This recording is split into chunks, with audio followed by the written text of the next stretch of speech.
more disciplined army, and the impending struggle promised to be incomparably greater than any he had faced before.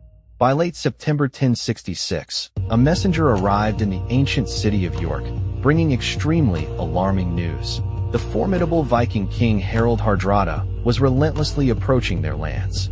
The English were well aware of his reputation as a ruthless conqueror. It became evident that only lightning-fast action and unparalleled bravery could halt his advance. Harald began his invasion from the coast, and after a rapid succession of bloody clashes, his triumph seemed almost inevitable. York itself, it appeared, was ready to capitulate. Harald, with a detachment of his warriors, headed towards Stamford Bridge, located approximately 7 miles from the city walls. He was convinced that the leaders of York would come there to express their submission and offer hostages as tribute. So great was Harald's self-assurance that northern England was already in his hands that he brought only a portion of his forces, and even they left their heavy armor behind, deeming it unnecessary. However, the English did not share such complacency. Their own king, Harold Godwin's son, swiftly led his soldiers on a forced march through the dense forest, aiming to cut off the Viking army. His swordsmen were clad in reliable chainmail, and his archers were well armed, ready for battle. When the English army suddenly appeared, according to Saga accounts, the Vikings were utterly stunned to see armor gleaming in the midday sun, relentlessly approaching them. At first, they couldn't understand who it was. But as the distance closed, the truth became apparent. As described in Harold's Saga, for the Vikings, the sight was like an ice sheet, as thousands of weapons shone with a single gleam. At this critical moment, Harold made a fatal decision. Instead of retreating in an organized manner and awaiting reinforcements arriving from his ships, he chose to engage in battle. The world once teetered on the brink of an unprecedented catastrophe, a threat that could have forever altered the course of history. This pivotal moment, etched into the annals as the Cuban Missile Crisis, brought humanity to the precipice of full-scale nuclear war. The genesis of this unparalleled confrontation was October 16, 1962, when the head of the American state, President John F. Kennedy, received a stunning revelation. Soviet nuclear missiles had been discovered on Cuban territory. This discovery, made possible by U-2 reconnaissance flights, posed an immediate and profoundly serious threat to the national security of the United States. In response to such a critical situation, Kennedy and his closest advisors immediately convened the Executive Committee of the National Security Council, known as XCOM, to discuss all possible courses of action in utmost secrecy. For 13 agonizing days, the entire world seemed to hold its breath, awaiting the next move.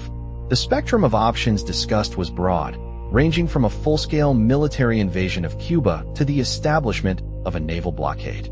Ultimately, the latter option was chosen, which Kennedy prudently termed a quarantine, to avoid the complex legal ramifications associated with an official declaration of a blockade.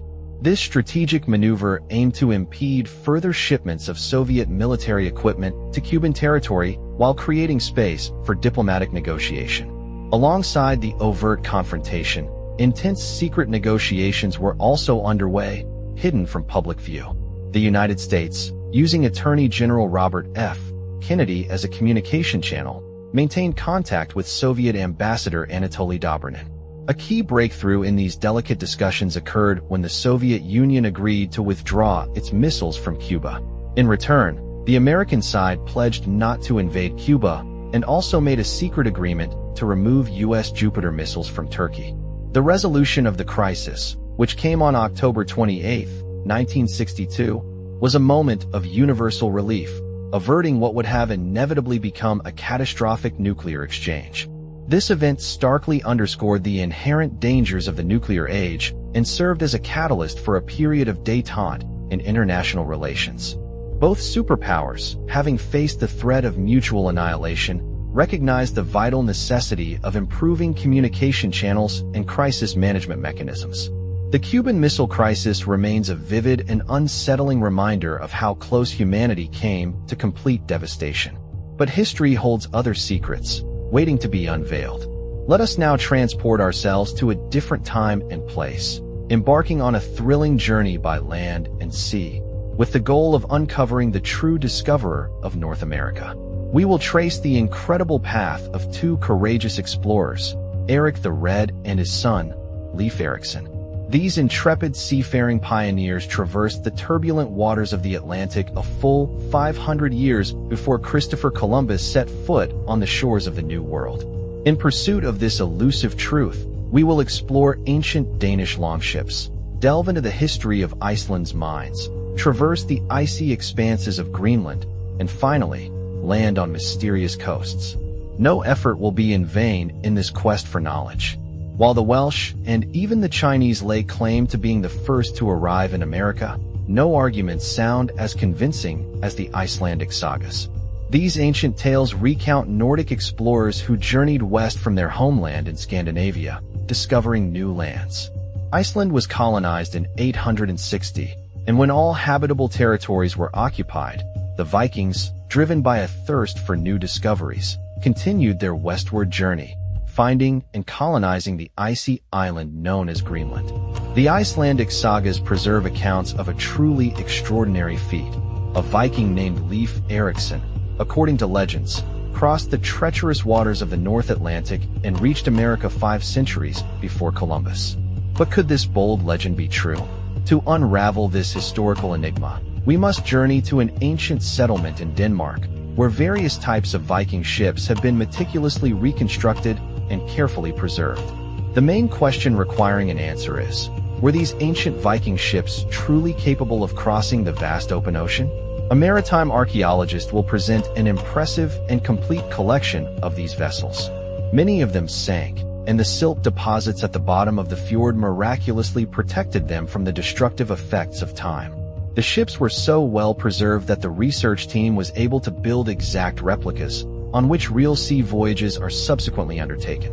Meeting the captain of such a reconstructed Viking ship will reveal exactly how a vessel capable of transatlantic passage was built.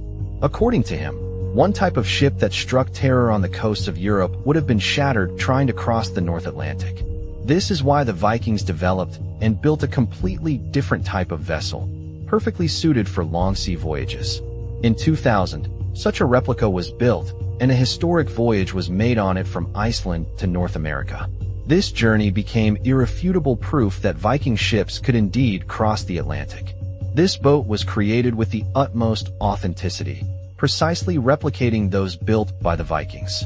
Its sail was made using a unique Viking technology. Square wool panels were meticulously sewn and treated with a special resin similar to tar. The sail had an impressive area of 9 square meters and weighed over 500 kilograms, highlighting the scale of ancient shipbuilding. Life aboard a Viking ship required incredible endurance and physical strength. The windlass, used as a mechanical aid, helped in steering, but every movement required significant effort. This ocean-going vessel could reach speeds of up to 13 knots, which is about 24 kilometers per hour, and carried up to 24 tons of cargo with a crew of 8, an outstanding achievement for its time. But Holland, one of the experts, is not just an experienced sailor on Viking ships.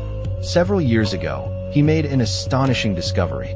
He turned out to be a direct descendant of Eric the Red and Leif Erikson himself, which adds a completely different dimension to his research.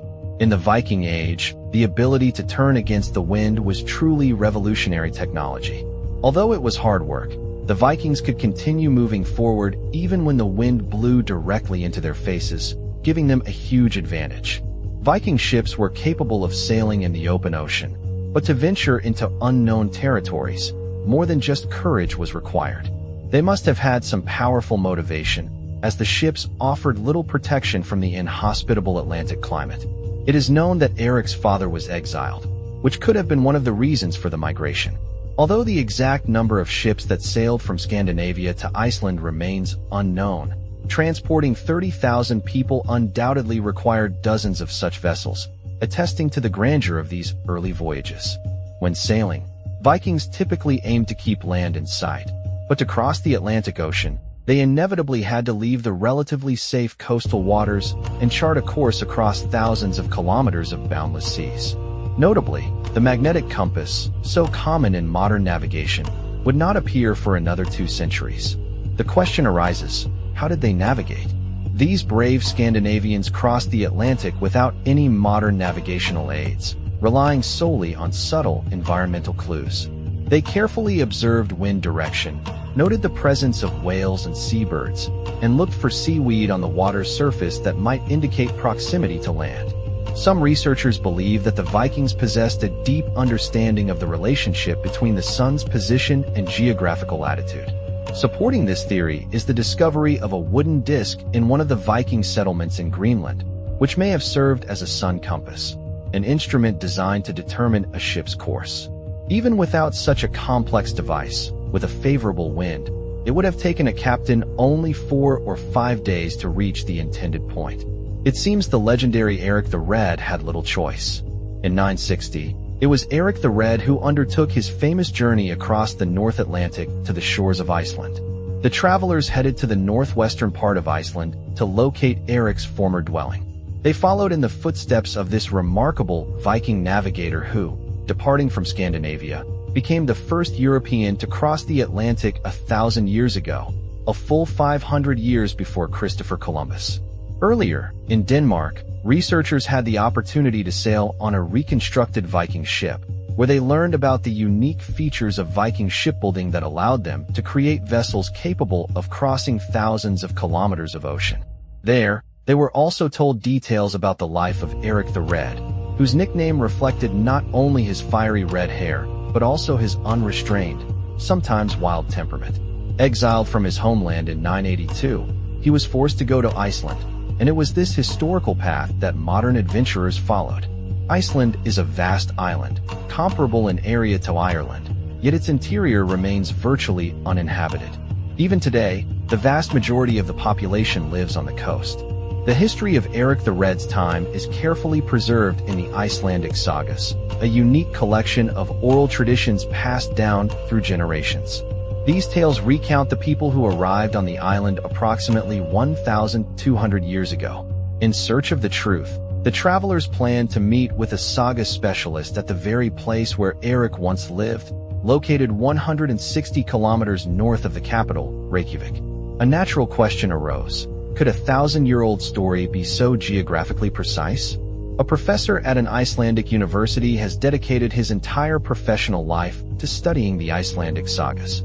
According to him, the discovered structure, 28 meters long and 6 meters wide, is a typical example of architecture from that period. Timber was very rare in those days and was only used for constructing the framework. Outside, the Vikings clad the walls with sod, allowing them to create structures up to 1.5 meters thick. This solution provided excellent insulation in harsh winters. The professor also explained that the sagas were not eyewitness accounts. They were transcriptions of oral narratives about extraordinary events that occurred 2 centuries before they were recorded. The sagas tell how Eric married a farmer's daughter, who gave the couple land in this valley, where Eric built his homestead. At first glance, the sagas seem quite accurate. Archaeological research has not only confirmed that this was indeed Eric's farm, but has also established that the traces of walls behind the reconstructed building are the authentic ruins of Eric's home. However, the professor clarified that by marrying the farmer's daughter, Eric did not receive the best land. The plot was on the very outskirts of the family's holdings and in close proximity to a neighboring farm. Soon, Eric found himself embroiled in a fierce land dispute, which he lost, and was once again outlawed. Eric had already been exiled from Scandinavia, and after another expulsion, he had no choice but to go west. At that time, rumors circulated about a land supposedly seen by a sailor who had gone off course. Eric made the bold decision to colonize this new territory and managed to persuade his relatives and friends to join him, promising them untold riches from future trade. Even today, reaching southwestern Greenland is a challenging endeavor, requiring 3 days of travel for plane flights, 2 helicopter rides, and finally, a boat trip. Modern researchers plan to look for signs that Eric and his companions were able to transform this harsh and seemingly barren land into a thriving colony. They continued to follow in the footsteps of the great Viking navigator Eric the Red, a man constantly pursued by exiles. In 985, fleeing for his life, he left Iceland and founded a colony on the vast icy island west of Iceland. Even today, despite the availability of aviation, reaching southern Greenland remains difficult. The first leg of the modern journey was a 3-hour flight to Kalusuk, located on the eastern side of the island. Safely inside the plane, passengers observed the icy sea, dotted with numerous icebergs. Eric's journey, unlike the modern one, was extremely treacherous and required tremendous determination, outstanding skill, and a good deal of luck. Of the 25 ships that set sail, only 14 managed to reach their destination. The rest were forced to return or perished in the depths of the sea. Finally, the travelers arrived in Greenland, filled with deep excitement, for they could not have imagined ever being in this remote corner of the world. However, their final destination was still far off. They had to overcome more than 1,600 kilometers of snow and ice. Kalusuk Airport served only as a transfer point to the west coast of Greenland. From there, they would fly south, to the places where Eric the Red once lived. Immediately after takeoff, the plane flew over the majestic glaciers of the ice fields covering most of the island. It should be noted that if all this ice melted, global sea levels would rise by 4 to 6 meters. After 3 hours, the landscape abruptly changed to rocky formations, and the plane landed in Nuuk, the capital of Greenland. After a brief stop, the travelers transferred to a smaller plane heading to Narsarsuaq. They were joined by Caroline, a researcher from Denmark who came to study the Viking colony in Greenland. The plane flew 640 kilometers south, heading towards Brattahlid, the area Eric chose for his settlement. They were very close to their goal. Caroline pointed out that they were flying over Eriksfjord. It was here that Eric and his companions settled after arriving in Greenland.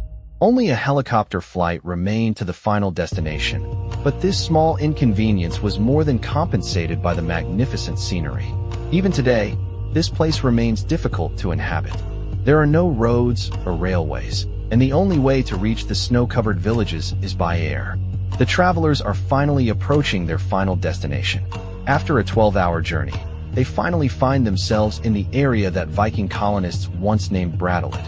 However, they still have a boat trip and a subsequent walk ahead of them. Seeing blue ice for the first time is truly an unforgettable experience, a sight whose beauty must be believed only by seeing it firsthand. After this slight detour, the expedition team changes their route, heading to a place where they will spend 2 days, within walking distance of the nearest settlement. They will camp tonight, as a long trek awaits them after disembarking. Caroline, accompanying them, states that this region looked very similar when the first settlers arrived more than 1,000 years ago. Although the land here is green and fertile, there are no suitable flat areas for raising animals brought from Iceland. They had to choose their settlement location with extreme care. It took the travelers another 3 hours to reach the ruins. As they progressed, Caroline shared information that archaeologists had discovered Viking settlements throughout the territory. They would visit the best preserved one. Caroline herself conducts archaeological research, seeking to learn more about their way of life and why they mysteriously disappeared. At this and other excavated sites, researchers gain a fairly complete understanding of how the Vikings lived. Their diet consisted of milk and dairy products, as well as lamb. They also hunted walruses, not only for food but also for trade. Walrus hides, skins, and tusks were highly prized. However, when ivory began to arrive in Europe, the demand for Viking walrus ivory declined, and they lost a significant source of income. Caroline insisted on visiting this place not only because it was beautifully preserved, but also because Eric the Red discovered it and declared he would never live anywhere else. The church at Brattahlid is one of the best preserved Viking structures. It was built when Christian missionaries arrived in Greenland from Scandinavia in the 12th century, 200 years after Eric and the first settlers arrived. Caroline reports that the last recorded event in this church was a wedding held in 1408, shortly before the mysterious disappearance of the colonists. The exact reason why the colony was abandoned is still unknown, but Caroline has her own theory about it. Scientists continue to actively debate the reasons for the disappearance of the Viking colony in Greenland. However, there is no doubt where the Vikings lived for 400 years. This place and this historical period are the central objects of their research. The next day, the researchers were to see how difficult navigation in Greenland's waters could be and learn how Leif, Eric's son, undertook the dangerous voyage across the Atlantic. Their current journey is an Atlantic adventure that traces the path of the most famous Viking explorer, Eric the Red. By now, they have learned how Eric left the European continent, traveled to Iceland, and was then exiled, becoming the first to explore and colonize Greenland, this vast icy island. They have traveled through the country, and the land that once welcomed the first settlers is as magnificent today as it was then. They also observed how the first Viking settlement in Greenland grew. Archaeologists suggest that the population reached over 2,000 inhabitants. Initially, the climate was warm enough for agriculture, but experts believe that steadily declining temperatures contributed to the colony's disappearance. Eric's farm is located on the other side of the fjord, and they still had to pass hundreds of icebergs. This is one of the most beautiful places a traveler has ever been, but it's important to remember that for the first settlers, it must have been extremely lonely. Even today, it is a difficult place to survive in winter. The Vikings hunted seals and walruses, not only for food but also for trade. Their hides, skins, and walrus tusks were highly prized, but when ivory began to arrive in Europe, the demand for Viking walrus ivory declined, and they lost a significant source of income. These icebergs seem beautiful, but they posed a huge danger to the 24 ships that sailed with Eric from Iceland to Greenland. One of the expedition members couldn't resist the temptation to get closer to an iceberg. He asked the captain if he could walk on one of these giant pieces of ice. The captain promised to try to find one large enough for the traveler to stand on, but warned that if he fell into the water, he would only have a few minutes to get back to the boat before freezing to death. Being too close to icebergs is dangerous because they can capsize or break off at any moment, throwing huge chunks of ice into the air. This iceberg was relatively small, but when they touched the ice, there it was, the moment. It was a short but very valuable experience. It took 13 days and 6 flights to get here, to this corner of history. Finally, the traveler could see where Eric lived on this huge, isolated island at the edge of the known world. In 1930, the ruins of Brattahlid were definitively identified as Eric's farm and have been actively studied ever since. The Longhouse was reconstructed. Eric's journey here coincided with the arrival of Christianity from the European continent. At the time the chapel was built, Viking culture began to undergo changes in all the lands they colonized. Many converted to Christianity. Leif was one of the first converts. He inherited his father's adventurous spirit, but not his wild and superstitious ways. According to Eric the Red's saga, Leif is described as a large man, thoughtful and moderate in his judgments, and highly respected. He was an experienced sailor who transported goods to Iceland and Scandinavia from his father's colony in Greenland. He earned the nickname, the Lucky, after rescuing the crew of a sunken ship and salvaging its cargo. The expedition team traveled a long way to reach Eric's estate in Greenland. Having visited the ruins of Eric's home, they were convinced that Eric's epic journey ended here, in Greenland. At this pivotal moment in the magnificent narrative, the reins pass from father to son. From now on, the focus shifts to Leif's grand sea voyage. It remains to be seen whether Leif Erikson truly reached the shores of America. Researchers set out to cross the vast expanses of the Atlantic in search of tangible archaeological evidence capable of confirming that the captivating saga of the Norse Viking seafarers is not just a myth, but a historical reality. There is already undeniable evidence that the Vikings successfully colonized the harsh lands of Iceland and Greenland.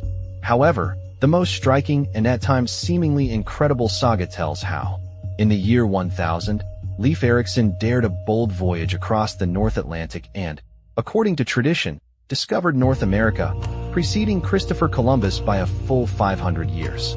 The saga details Leif's route. He discovered Baffin Island, which he named Helluland. His path then led south along the Labrador coastline, named Markland.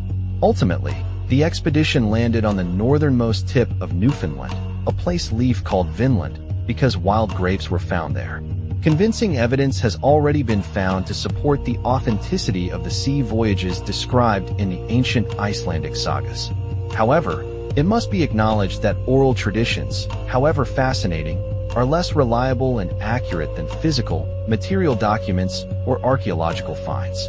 At the northernmost tip of Newfoundland lies a remarkable site known as L'Anse aux Meadows, a settlement consisting of sod houses built on a plot once considered an ancient camp. The curator of this historic site notes that this significant location was discovered in 1960. The structures found here are strikingly similar to the Norse colonies that researchers previously studied in Iceland and Greenland. It is here, on this plot of land, that the painstaking search for evidence confirming the authenticity of the ancient sagas continues. Archaeological investigations unequivocally demonstrate that Vikings indeed inhabited the northwestern American continent, within the territory that is now part of Canada. However, a legitimate question arises. Did their explorations extend further south, into the regions where the United States is now located? In addition to the astonishing archaeological discoveries already mentioned, another significant piece of evidence that Norse seafarers advanced considerably further south is the finding of an ancient butter churn. This artifact was discovered in the northern United States, as well as in southern Canada. Notably, characteristic traces of Viking butter churns have been found even at such northern latitudes. Such discoveries strongly suggest active trade interactions between Vikings and local populations during that historical period. This particular butter churn, therefore, serves as direct confirmation that Scandinavians explored the southern regions of Canada and, quite possibly, the northern territories of the United States. Furthermore, historians know that the Vikings' presence in these lands was very brief, lasting only 2 or 3 years.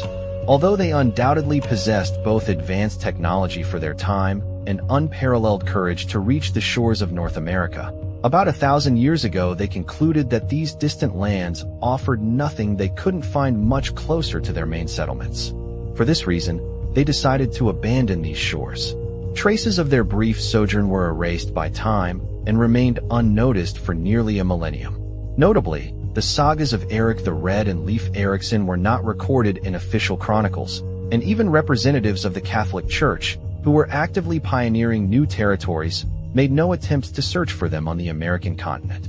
However, despite this historical oblivion, the presented evidence remains undeniable. A Viking vessel indeed explored the North American coastline 500 years before Christopher Columbus made his famous. Bjorn Eriksson's hands, raw and splintered from wood, were riddled with blackened, infected wounds.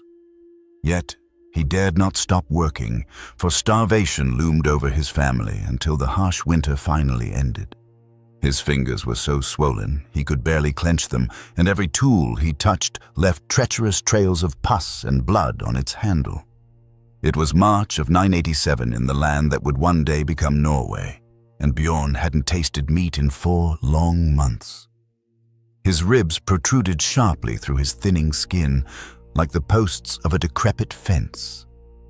His teeth wobbled and fell out from the relentless scurvy, and his 8-year-old daughter seemed to have stopped growing, a stark consequence of the catastrophic food shortage. This was a far cry from the romanticized image of a Viking warrior, axe in hand, carving through waves on a longship. This was the grim reality faced by 90% of Viking society, farmers so destitute that even medieval peasants would have seemed wealthy in comparison. His entire farm, a meager patch of land, was smaller than a modern parking lot, wrested from the frozen soil that daily engaged him in an unyielding battle. When images of Vikings come to mind, they often depict fearless warriors raiding England or enterprising traders bringing precious silver from distant Constantinople. But for every Viking warrior who ever held a sword, there were 24 farmers like Bjorn, whose lives were confined to a mere 10 miles from their birthplace. They lived in such a harsh and unforgiving world that reaching the age of 30 was considered a monumental victory over relentless fate. However, the true horror was that Bjorn was, in essence, fortunate compared to most Viking farmers. He owned his own land, albeit barely enough to feed his family for half the year. The majority of Viking farmers were tenants, forced to surrender half of their meager harvest to the local chieftain, leaving them with so little food that they spent 6 months of every year slowly, agonizingly starving.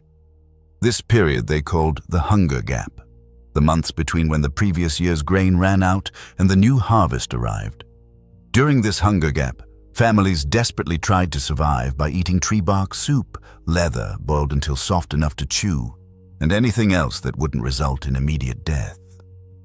Bjorn woke before dawn, in pitch darkness, for candles were an unaffordable luxury, and firewood too precious to waste on illumination.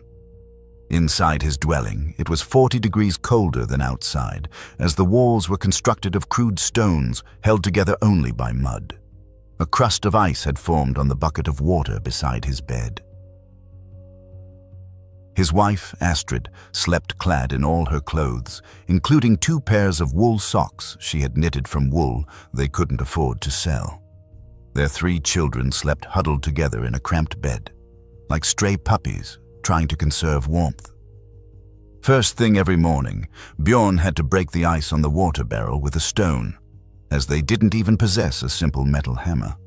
The water was murky and tasted of earth, as it came from a well he had dug himself using only wooden tools and brute strength.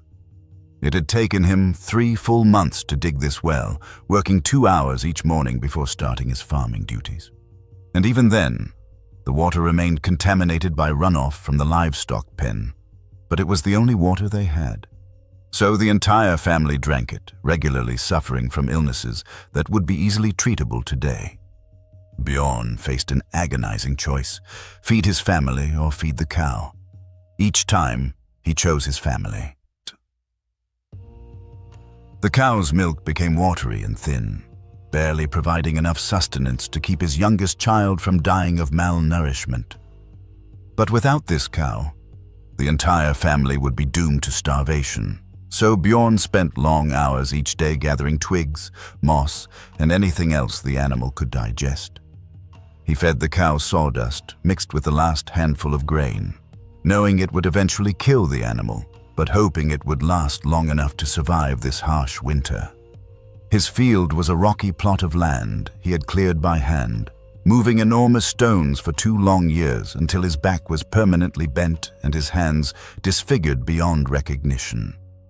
The soil was so depleted that crops barely grew, and each year he harvested less grain than he had planted because the land grew worse and worse. He couldn't afford to let the field rest or add any fertilizer, so each season he exhausted the soil even further. The math was simple and horrifying.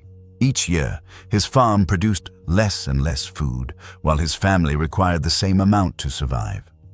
One of the metal parts of the plow had broken 3 seasons ago, and Bjorn had replaced it with a sharpened stick that barely scratched the frozen ground. Plowing his tiny field took 6 days of grueling work, after which he could barely walk. By the end of those days, his hands bled so profusely that he had to wrap them in strips torn from his only spare shirt. The plow was pulled by a dying cow, which meant that if the cow perished, Bjorn would have to pull the plow himself or condemn his family to starvation. Bjorn and his loved ones teetered on the brink of survival, exhausted by unyielding hunger.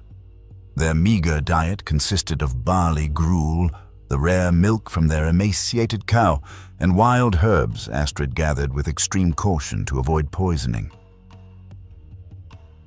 Fresh meat hadn't graced their table in half a year, as slaughtering livestock was an unaffordable luxury, and hunting remained out of reach due to the lack of weapons and equipment whose cost exceeded the value of their entire farm.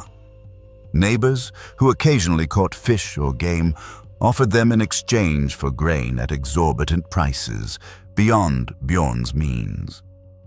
His 8-year-old daughter, Sigrid, had long learned not to ask for more, and 5-year-old Olaf had given up active play due to exhaustion.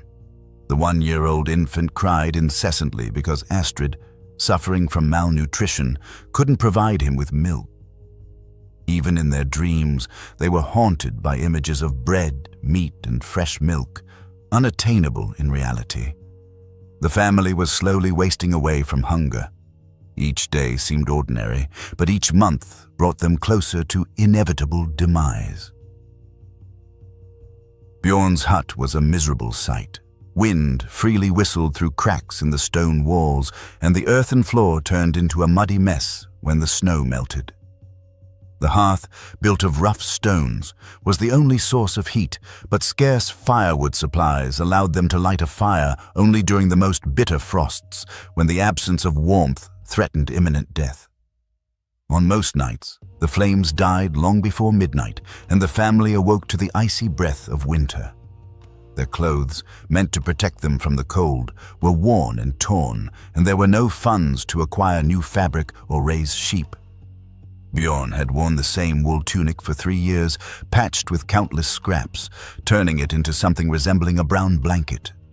His trousers were held up by a rope threaded through holes in the fabric, and instead of shoes, he used pieces of leather wrapped around his feet and tied with rags, as real boots cost a fortune. When the leather wore out, he walked barefoot on the frozen ground until frostbite forced Astrid to wrap his feet in moss to prevent infection. The labor that consumed Bjorn's life was grueling and endless, for Viking farming required unceasing care to avoid complete ruin. Every fence needed daily repair to protect crops from wild animals. Every tool required sharpening, as dull implements turned already difficult work into unbearable torture. The roof leaked in many places, which Bjorn patched with mud, grass, and stones, knowing these repairs wouldn't last long.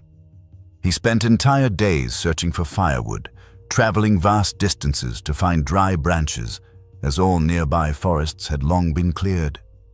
Besides the dying cow, they had 3 chickens, too weak to lay eggs, and a skinny pig that resembled a skeleton draped in skin. The animals huddled in the same dwelling as the family due to the lack of a barn, and the combined body heat was vital for survival. The air was thick with a suffocating stench of animal waste, unwashed bodies, rotting food, and hearth smoke. But this stench was the least of their problems, as the animals competed with the family for scarce food supplies. The isolation in Bjorn's life was almost absolute, as Viking farmers rarely left their lands during the winter months. The nearest neighbor lived 2 miles away, across frozen land where a snowstorm could become a deadly trap for travelers. Bjorn hadn't spoken to anyone outside his family for 4 months and wouldn't see other people until spring, when farmers gathered for communal work and tool sharing. This detachment from the world meant that in case of misfortunes, injuries, illnesses, or natural disasters, families were forced to cope alone or perish. Bjorn's eldest son had died 2 winters ago from a fever that lasted 3 days and drained his strength. Astrid suffered from a persistent cough with blood, likely due to constant smoke inhalation in their poorly ventilated hut.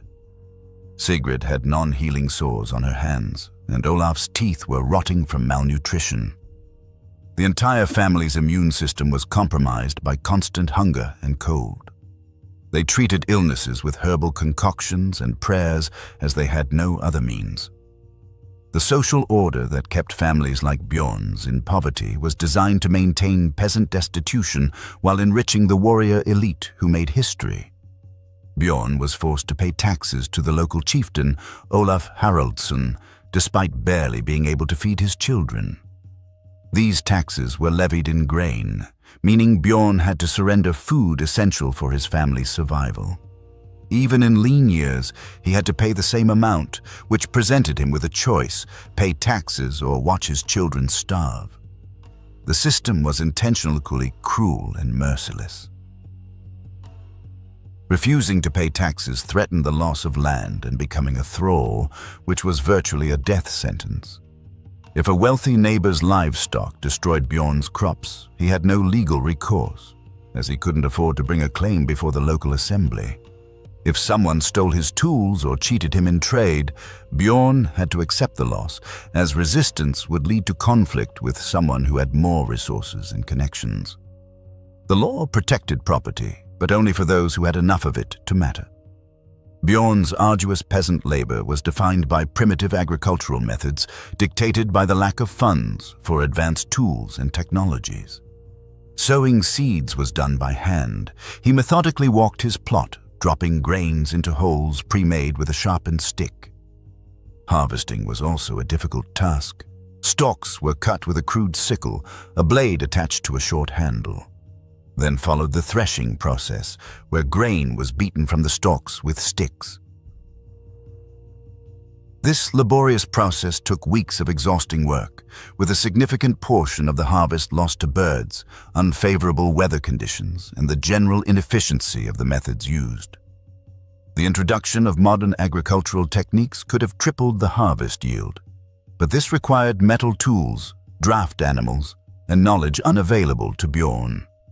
Spring meant the start of planting, when he spent 18 hours a day on the land, trying to prepare soil that stubbornly resisted any attempts to make it fertile. Summer demanded unceasing vigilance against pests, weeds, and the vagaries of weather, which could, in an instant, negate months of labor.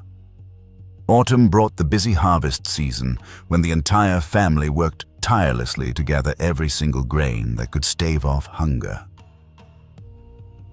Winter, however, transformed into a harsh test of survival when everything that could provide warmth and sustenance was used, from furniture for kindling to anything edible that wasn't dangerous to consume. The prospects for Bjorn's children were even bleaker than his own fate, as the farm yielded less each year. Upon Bjorn's death, his modest landholding would be divided among his sons, leading to an even greater reduction in arable land for each of them. His daughter, most likely, would marry an equally poor farmer, sharing with him the desperate struggle for survival. None of the children were destined to learn to read, leave their native area, or find opportunities unavailable to their father. They were condemned to languish in a closed loop of poverty that would continue until the land finally ceased to yield any harvest at all. Climatic conditions during Bjorn's era corresponded to a period historians would later call the medieval warm period. However, for struggling peasants like him, even minor weather fluctuations could be the fatal line between life and death. A dry summer portended crop failure and famine.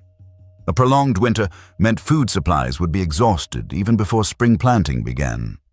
A single hailstorm could destroy the fruits of months of labor and condemn a family to agonizing starvation. Bjorn possessed neither the ability to predict the weather nor the resources to prepare for natural disasters. Therefore, his family constantly teetered on the brink of catastrophe. His broken plow was worth more than his dwelling. His dull knife was his most valuable possession, as replacing it would cost more than the entire family earned in half a year. He had virtually no metal except for a small blade, a few bent nails, and a piece of rusted wire used to repair broken tools. Everything else was made from wood, stone, leather, and rope, which he obtained and processed himself, using methods passed down through generations of similarly dispossessed peasants. Sigrid learned to spin wool, weave cloth, cook food from any available ingredients, and identify edible plants. Olaf learned skills in tool repair, animal care, planting and harvesting, and building shelters capable of withstanding winter weather. None of the children were taught reading, writing, or arithmetic beyond the basic calculations necessary for farm management. Their education was exclusively practical, as theoretical knowledge was an unaffordable luxury for their family. The religious beliefs that sustained Bjorn's family were a curious blend of Old Norse paganism and new Christian influences, reflecting the shifting religious landscape of 10th century Scandinavia. Bjorn continued to make offerings to the Norse gods who commanded weather and harvest. At the same time, he attended Christian services when traveling priests visited their area. His prayers were simple and full of despair. Pleas for enough food to survive the winter, for the health of his livestock, for an abundant harvest despite the meager soil. He appealed to all the gods he had ever heard of, as his family needed every possible help. The entertainment that brightened Bjorn's monotonous days consisted of stories, which they used to pass the longest winter nights when any work became impossible.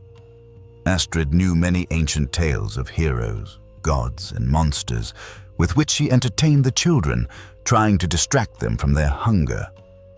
These stories served as their only connection to the rich Viking culture, full of discovery and adventure. However, for a family that had never left the vicinity of their farm, these tales seemed as distant as fairy tales. The heroes of the stories possessed weapons, ships, and treasures, things so alien to Bjorn's experience that they might as well have been magic. The medical knowledge that sustained Bjorn's family was a kaleidoscope of folk remedies, passed down orally through generations lacking access to qualified healers. Astrid could accurately identify plants capable of quelling fever, stopping bleeding, or, if incorrectly prepared, leading to death. She knew how to apply wooden splints for fractures, stitch wounds with animal sinews, and treat burns with mud and moss. However, her knowledge was limited to those injuries and illnesses that a person could manage without professional help. Serious ailments sounded like a death sentence. Death, like an unyielding shadow, constantly hung over Bjorn's family, becoming so commonplace that the children learned to perceive it as an inherent part of life. Bjorn's parents died barely past their 40th year, struck down by diseases that are easily treatable in the modern world. His brother froze to death in a harsh winter when their humble dwelling collapsed under the weight of snow. 3 of his children died before reaching the age of 5. The survivors understood that death could strike at any moment from hunger, cold, sickness, or accident. They feared not so much death itself, but the suffering that preceded it. The grain he grew went to merchants who transported it to cities and sold it at prices beyond Bjorn's comprehension. The wool from local sheep was turned into fabric by artisans who asked more for a single shirt than Bjorn earned in a whole month. The hides of cattle were used to make shoes, belts, and armor that poor farmers could not afford. Bjorn created wealth that enriched everyone who came into contact with it, except for himself. The hope that drove Bjorn, despite his unbearable circumstances, was entirely focused on his children being able to live a slightly better life than he did. He dreamed that Olaf would inherit enough land to feed his family, that Sigrid would marry a farmer with more fertile soil, and that the infant would live to adulthood in a world full of opportunities. These were modest hopes, far from dreams of wealth or adventure, but simple desires for survival and basic security. But even these modest hopes seemed increasingly illusory as the farm continued to decline and the family weakened with each passing year. The harsh reality of Viking farmer life was that most families like Bjorn's did not last more than 2 or 3 generations before losing their land and disappearing from the annals of history. The farms that prospered were those that boasted better soil, greater resources, or access to trade routes that brought additional income. Poor farmers were gradually squeezed out by economic pressures over which they had no control. Forced to sell their land to pay taxes or debts, they became thralls or beggars, stripped of any protection.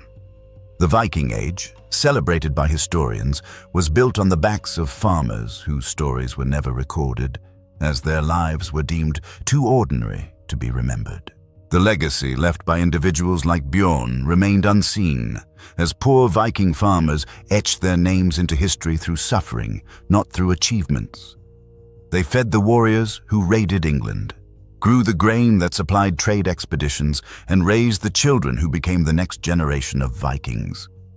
Yet their personal histories vanished into oblivion as they could not afford runestones, owned no valuable burial goods, and left no written records. They lived, struggled, and died in obscurity, supporting a civilization that remembered them only as statistics.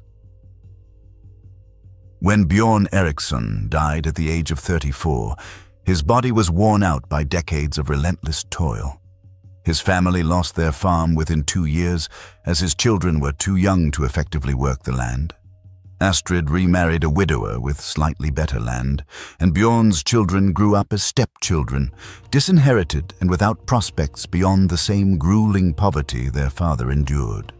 His unmarked grave was denoted by a cairn of stones, which eventually dispersed, leaving no lasting testament to his existence. He was buried in his only clothes, clutching a broken knife, his most prized possession. Such was the harsh reality for the vast majority of Vikings, not the valiant warriors and wealthy merchants who dominate popular imagination, but desperate farmers clinging to life in a brutal world that offered them no security, no comfort, and no hope for betterment. They were the invisible foundation of Viking society, and their suffering made possible everything we remember about the Viking Age. Their stories deserve to be told. NUS salt spray, like a slap, stings his face. It's the last sensation etched into his memory as the captive is dragged toward the longship. The youth is only 17, his home the Irish coast, and his world seems to have collapsed in an instant. The strangers, now masters of his fate, speak a foreign, incomprehensible language, and their crude laughter grates on his ears like a dog's bark. His hands are bound with a rough rope, digging into his wrists, and the acrid smoke from his burning village stings his eyes and chokes his throat like a funeral pyre for the only life he'd ever known. Now, he is merely cargo, a possession, and his journey into the heart of a nightmarish new reality has just begun. This was the Viking Age, a period from the late 8th to the mid-11th centuries, often remembered as a time of great discoveries, brave warriors, and revolutionary shipbuilding. We recall heroic sagas, formidable longships, and the tragic raid on Lindisfarne. However, beneath the romanticized veneer of tales and the mythologized images of horned helmets, which, incidentally, Vikings never wore, lies a far darker and more brutal truth. For centuries, the Scandinavian economy was fueled by a massive, well-organized, and incredibly cruel trade in human beings. This was not a random byproduct of predatory raids, but often their primary goal, the most profitable form of plunder. Countless women, from the British Isles to the Slavic East, learned that the Viking Age meant systematic abduction, commodification, and lifelong exploitation.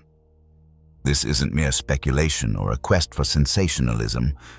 It is a reality meticulously reconstructed from Scandinavian legal codes, monastic chronicles written by victims, archaeological findings, and even the dispassionate, chilling testimonies of Arab diplomats who traded with the Vikings. First, it's worth examining the system itself, as it formed the bedrock of everything. Viking raids in popular culture are often depicted as chaotic bursts of violence. However, the historical reality was far more organized, more akin to a predatory commercial enterprise than mere rampage.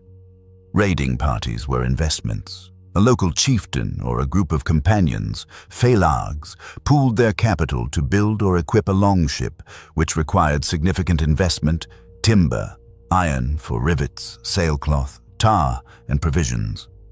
Investors expected a return, and the most valuable, transportable, and consistently available asset was live human cargo. The ships themselves were a marvel of engineering, perfectly suited for this purpose. The shallow draft of vessels like snekkers or the larger skades allowed them not only to cross the open sea but also to penetrate far up rivers, bypassing coastal defenses and striking deep into unsuspecting territories. A community living 100 miles from the coast could wake up to find longships at their riverside, with escape routes cut off. This technological advantage gave the Vikings the element of surprise, critically important for successful slave raiding. They targeted what historians call soft targets. Monasteries, such as Iona, famously attacked in 806 CE when 68 monks were killed, were valued not only for silver chalices and embroidered vestments, but also for their inhabitants.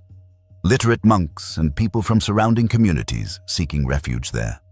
The Irish annals of Ulster are filled with entries striking in their simplicity but horrifying in their implications.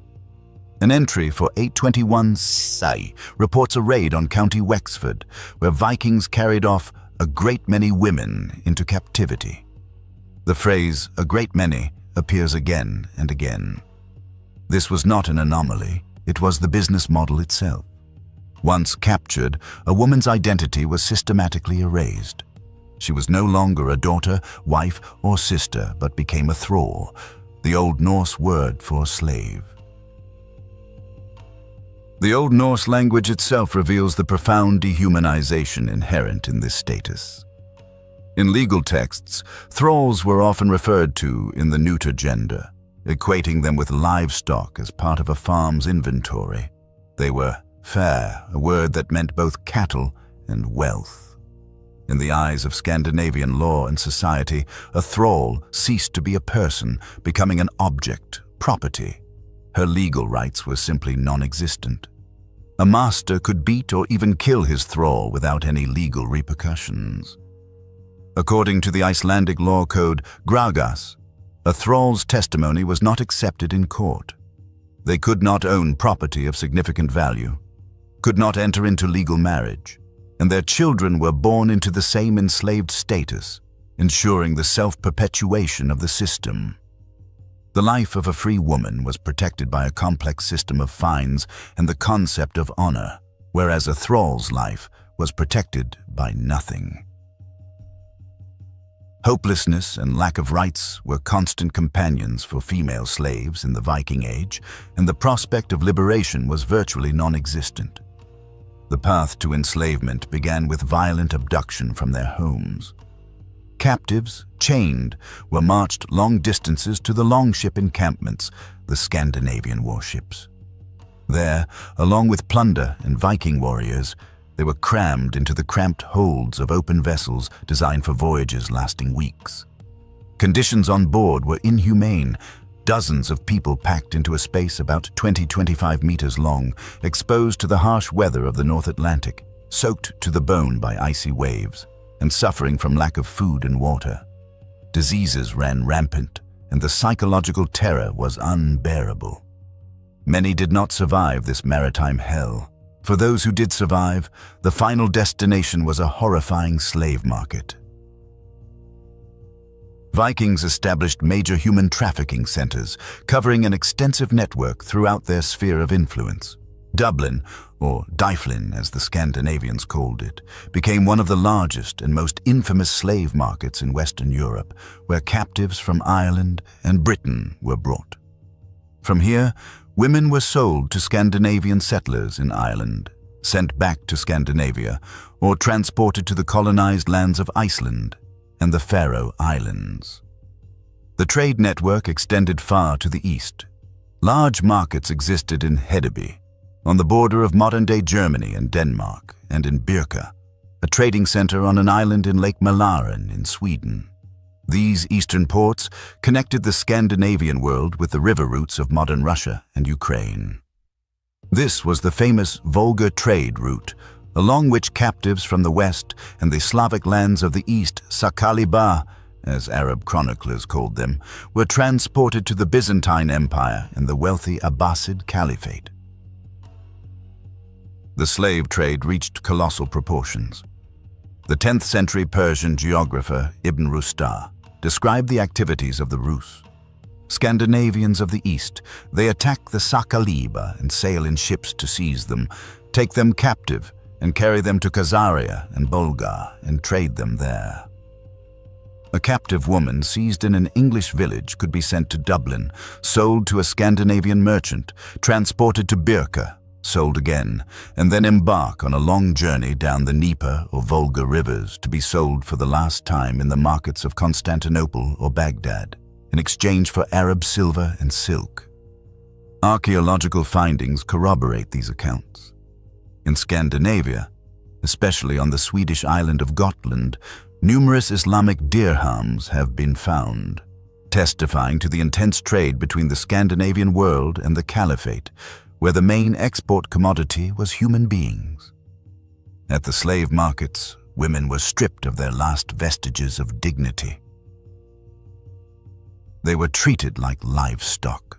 The 10th century Arab diplomat Ahmad ibn Fadlan, who personally observed Rus traders on the Volga, left a chilling description of scenes that took place at the markets. He recounts how traders displayed their female captives for sale and how a trader would have sexual intercourse with a slave woman in full view of everyone, thereby demonstrating his power over her. This was public humiliation, a denial of the woman's humanity. Her body transformed into a commodity. After being sold, a woman's fate depended on the whim of her new owner. Most female slaves faced hard, grueling labor.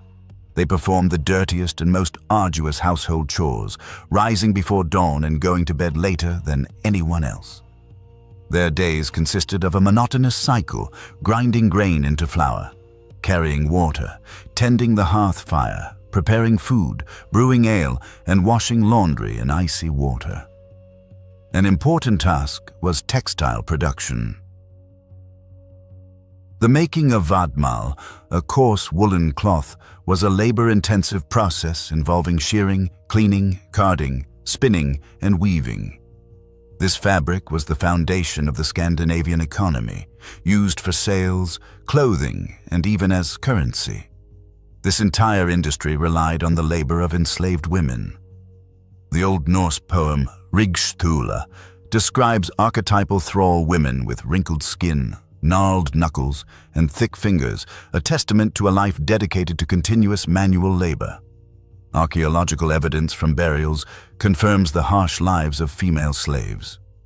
Isotopic analysis of skeletal remains showed that individuals buried with fewer grave goods often had poorer diets than the nobility buried nearby.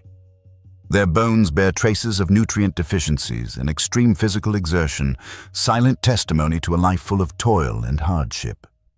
Toil and hardship were an integral part of the lives of women captured by Vikings.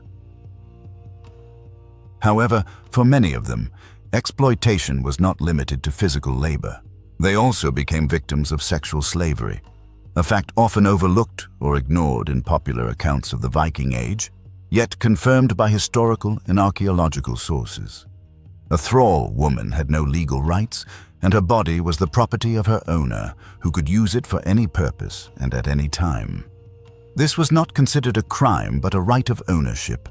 The sagas, though written centuries later and often idealized, clearly indicate this social norm.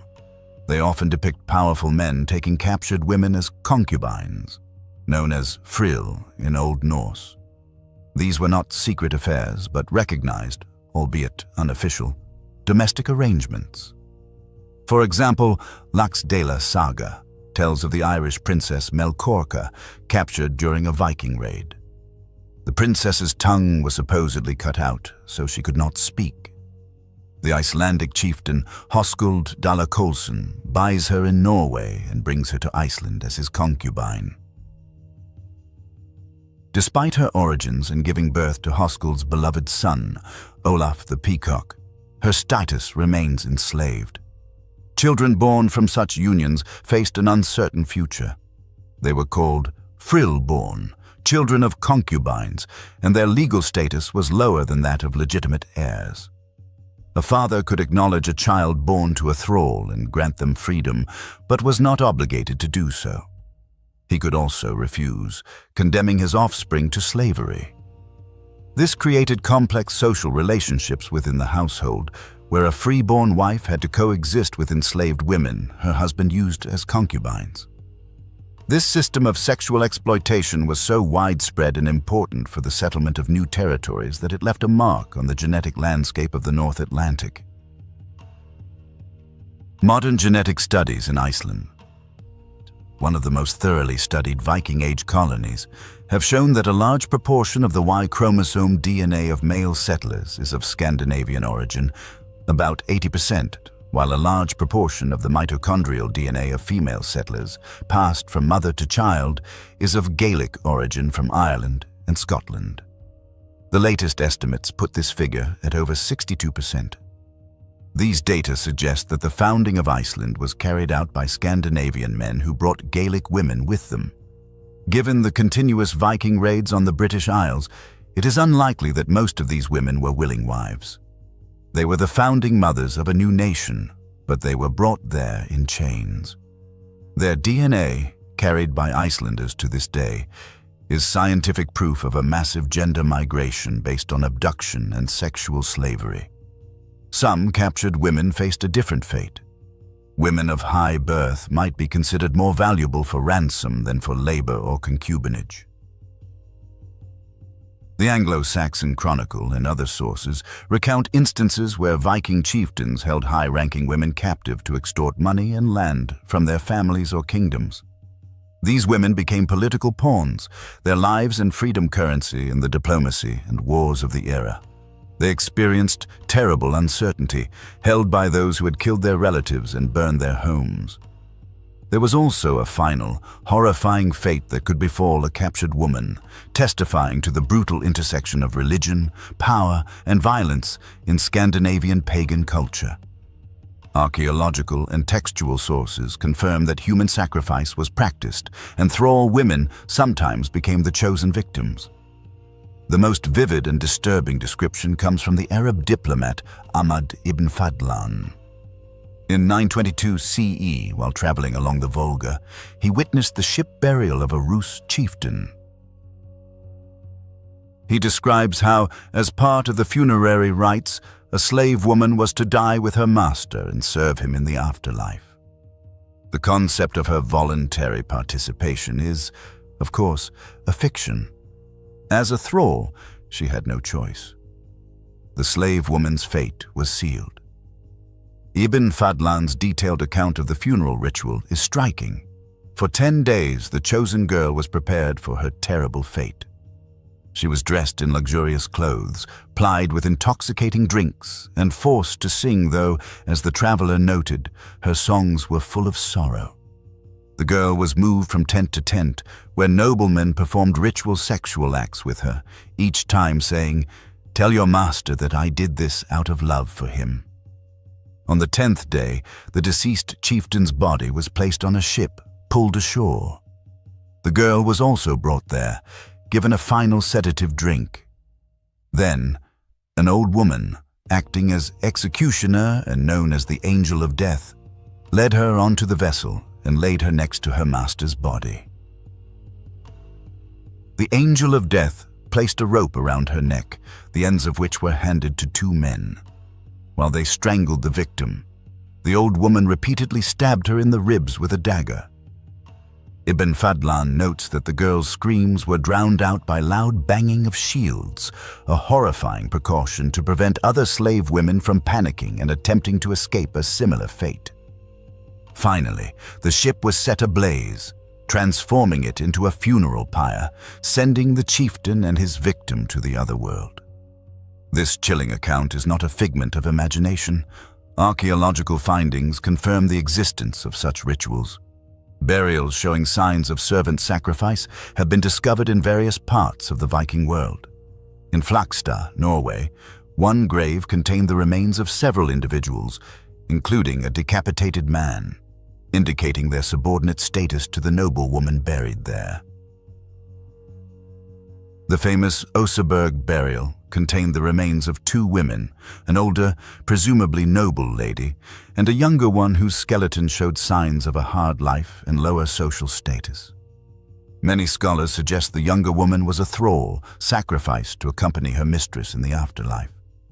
These testimonies leave no doubt that for a captured woman, slavery could be not only a lifelong burden, but also the final bloody act of ownership in the hands of a powerful master, a funerary gift for his journey to the other world.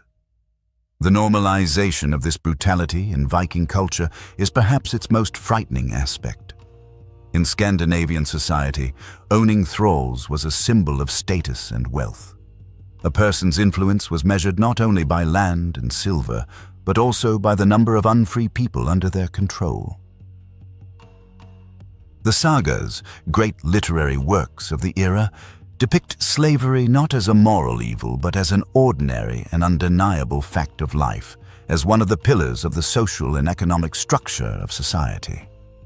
Paths to freedom existed, but they were few and arduous. The process of freeing a slave was called manumission. An owner could grant a thrall freedom as a reward for long and loyal service or through a will. A runestone from Herning in Denmark testifies that a man named Toki the blacksmith erected it in memory of his former master Thorgus, who granted him freedom and gold. However, these stories are more the exception than the rule. For the vast majority of captured women, enslavement was a lifelong sentence, passed down to their descendants. The gradual disappearance of this system was a long and complex process. The conversion of Scandinavian kingdoms to Christianity in the 10th and 11th centuries played a role. The Church disapproved of the enslavement of fellow Christians, leading to a shift in focus towards pagan Slavic and Baltic peoples. Over time, Viking Age slavery gradually transformed into the serfdom of medieval feudalism. Nevertheless, for centuries, this system flourished. The Viking Age reveals the harsh truth about how systems of exploitation function. The abduction and enslavement of women were not merely random acts of cruelty, but an economic engine, a tool of social progress, a legalized institution underlying the expansion, colonization, and prosperity of the Viking world. The silver flowing into Scandinavia, the construction of magnificent halls, the sea expeditions to Iceland, Greenland, and even North America, all were made possible by the stolen lives and bodies of women. When studying the Viking Age, it is important to see it in its entirety. We must remember not only the great shipbuilders, but also the women whose forced labor created the sails for those ships. Not only the fierce warriors, but also the frightened girls they carried off in their longships. Not only admire the sagas as great works of literature, but also read between the lines to see the everyday brutality they normalized. Delving into the dark pages of the past, it's impossible to overlook the history of how Vikings treated captive women.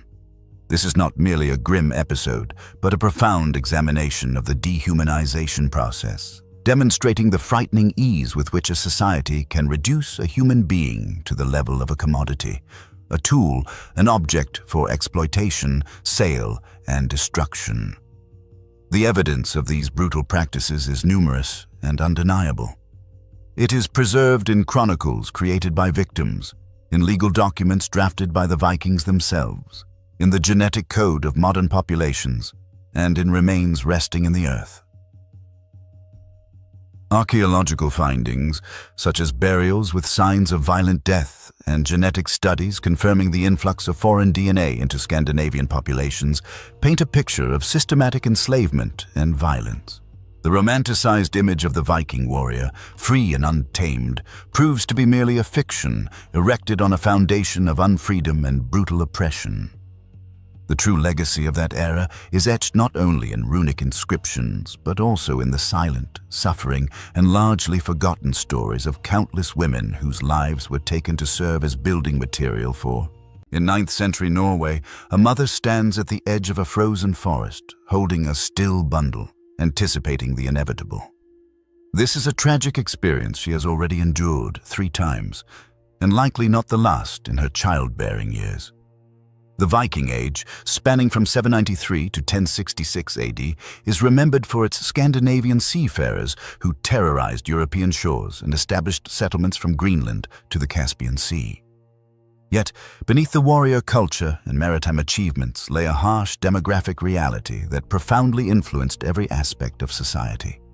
Half the children born in Viking Age Scandinavia did not live to see their 10th birthday, and in some settlements, this figure was even higher.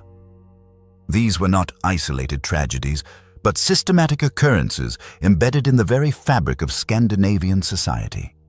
Archaeological excavations, contemporary chronicles, sagas, and skeletal remains uncover the story of childhood in one of history's most challenging societies.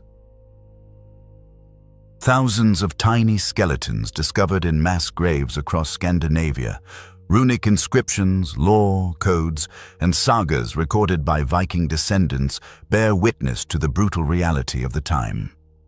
A Viking child's life or death was decided in the first moments after birth. A newborn was not considered a full member of society until the father made a specific choice. The midwife would place the infant on the ground, and the father had to either pick it up, accepting it into the family, or turn away. This ritual of recognition, mentioned in the sagas, was legally binding in all Scandinavian communities. If the father turned away, the child's fate was sealed. Infant exposure, where unwanted children were left to die in the wilderness, was legal under Viking law. The Icelandic Graga's laws, recorded in the 12th century but reflecting earlier practices, permitted infant exposure as long as the child had not received its first food. After that point, killing a child was considered a crime. Archaeological findings corroborate written sources. Infant skeletons are found outside cemeteries, in refuse heaps, and beneath house floors. At the Viking Age settlement of Gistad in Norway, archaeologists discovered infant remains intentionally placed in post holes during construction. These were not burials, but rather the disposal of bodies. The reasons for infant exposure were varied but always pragmatic.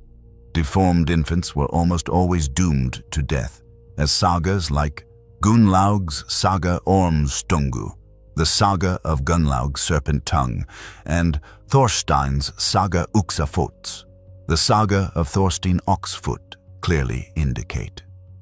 If a child was born with visible abnormalities, crooked limbs or facial deformities, exposure was considered expected. The Old Norse term for this practice was utburda, literally meaning to carry out. However, deformity was not the only reason for rejecting a child. Economic factors played an equally important role. If a family could not afford another mouth to feed, if the harvest was poor, or if the father went on a raid and did not return for months, infant exposure became a means of resource management. Girls were more often victims of this practice, especially in poorer families, as sons could become warriors, traders, or farmers, while daughters required a dowry. This practice was so widespread that it was reflected in Norse mythology. Even the god Odin, according to some versions of the myths, was almost abandoned as an infant. The prose Edda mentions that deformed children should be left in a place called Deridar Lati, indicating the existence of specific sites for infant exposure in many communities.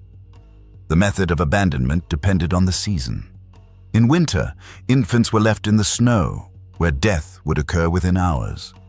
In summer, they might be left in forests, where wild animals would quickly dispatch them. In coastal communities, the tide was sometimes used. Archaeological evidence suggests that some exposed infants were weighted down with stones so they could not return, even if they survived the first night. Surprisingly, this practice continued even after Iceland officially adopted Christianity in 1000 AD.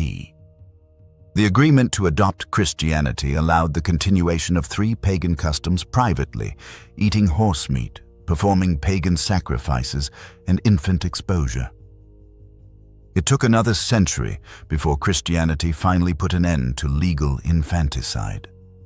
Life and death in the Viking Age, the harsh reality of childhood. In the harsh world of the Vikings, where survival was more a lottery than a given, childhood was shadowed by high mortality rates. Even for those infants acknowledged and raised by their fathers, life was far from carefree. The first year of life was a true ordeal, and according to archaeological data, about 30% of children died before their first birthday. The causes of these tragedies are horrifying. Respiratory infections were the leading cause of child mortality. Longhouses, where Viking families lived, often housed up to 30 people, along with livestock. These dwellings were smoky, damp, and poorly ventilated. A central hearth, used for heating and cooking, constantly filled the home with smoke. The absence of chimneys meant children suffered from chronic respiratory illnesses from birth. Their tiny lungs, clogged with soot and smoke, could not cope with the infections that ravaged the cramped spaces every winter. Gastrointestinal diseases ranked second among the causes of child mortality. Water sources were contaminated with human and animal waste, and the concept of sanitation as we know it was non-existent. Dysentery, cholera, and other waterborne diseases could kill a child in a matter of days. Sagas mention cases of children dying from blood flow, which was likely dysentery. Viking culture exacerbated the situation, as traditional treatments for sick children often hastened their demise. Bloodletting was a common practice, and trepanation, drilling holes in the skull to expel evil spirits, was performed even on infants. Archaeological findings on Gotland show child skulls with signs of trepanation, some indicating that children survived the procedure but died days or weeks later. Nutrition also presented a serious challenge. Scandinavians practiced prolonged breastfeeding, sometimes up to 2 or 3 years, which provided some protection. However, when mothers died in childbirth, estimated to occur in 1 out of 8 cases, infants' chances of survival plummeted. There were no adequate breast milk substitutes. Attempts to feed children cows, goats, or even mare's milk, diluted with water and honey, often failed, as most infants could not digest these products. Seasonal hunger also took a heavy toll on children. The period before harvest, known as the hungry months, saw a surge in child mortality. Analysis of skeletons from Viking Age burials revealed lines of arrested growth in children's bones, known as Harris lines, indicating periods of severe nutritional stress. Some children exhibited multiple lines, suggesting they endured several periods of famine. The introduction of solid food also brought new dangers. Ergotism, poisoning from a fungus affecting rye, caused hallucinations, convulsions, and death. Children were particularly susceptible to this disease. Entire families could lose all their young children due to a single contaminated harvest. Vikings called this sacred fire due to the burning sensation in the limbs, unaware that their bread was the cause. Even for healthy children who survived infancy, Viking society was extremely dangerous. Archaeological evidence suggests that a significant proportion of child skeletons show signs of violent death, unrelated to war or raids, but rather a result of everyday violence. Children began working early, as young as 5 or 6, and this work was perilous. Boys helped with hunting and fishing, leading to broken bones and injuries from wild animals. Girls worked with livestock, and kicks from horses or cows were common enough to be regulated by law. Sagas often mention children dying in accidents, such as drowning while fetching water, falling through ice during play, or burns from fire. The Laxdæla saga recounts a 3-year-old boy who died when a beam fell on him during a feast, presented as an accident, but not causing much surprise. However, accidents were not the only form of violence children faced. Viking society permitted physical punishments that would be horrifying today. The Norwegian Gothic law allowed fathers to beat their children with sticks as thick as a man's finger. Archaeological evidence of healed fractures in child remains indicates that this was not merely a theoretical provision. Some children exhibited multiple healed fractures in their arms, suggesting attempts to defend themselves from blows. Training in violence began early for boys. By age 7, they were given real weapons, not toys, but functional knives and swords. Sagas are full of stories of boys killing each other during games. While these sagas may exaggerate, they reflect a reality. Children were taught violence from a very young age. Fatalities during weapon training were so common that specific legal provisions existed for them. The plight of children in the Viking Age was exacerbated by numerous factors that made their lives particularly vulnerable and perilous. The system of slavery, pervasive in Viking society, posed an additional threat to the younger generation. Slaves, known as thralls, constituted a significant portion of the population, possibly up to a quarter of the total. Their children had virtually no legal protection, becoming victims of arbitrary acts and violence. Free people could kill slave children with impunity, paying only a small compensation to their owners. Archaeological findings in major trading centers like Birka and Hedeby reveal mass graves where a disproportionate number of child remains bear signs of violent death. It is presumed these were slaves who were disposed of when they became a burden. Raids and wars, while not the primary causes of mortality, also claimed the lives of children. During internecine conflicts among Vikings, children became legitimate targets. The Orkney Inga saga describes a brutal episode where attackers deliberately set fire to a hall containing women and children.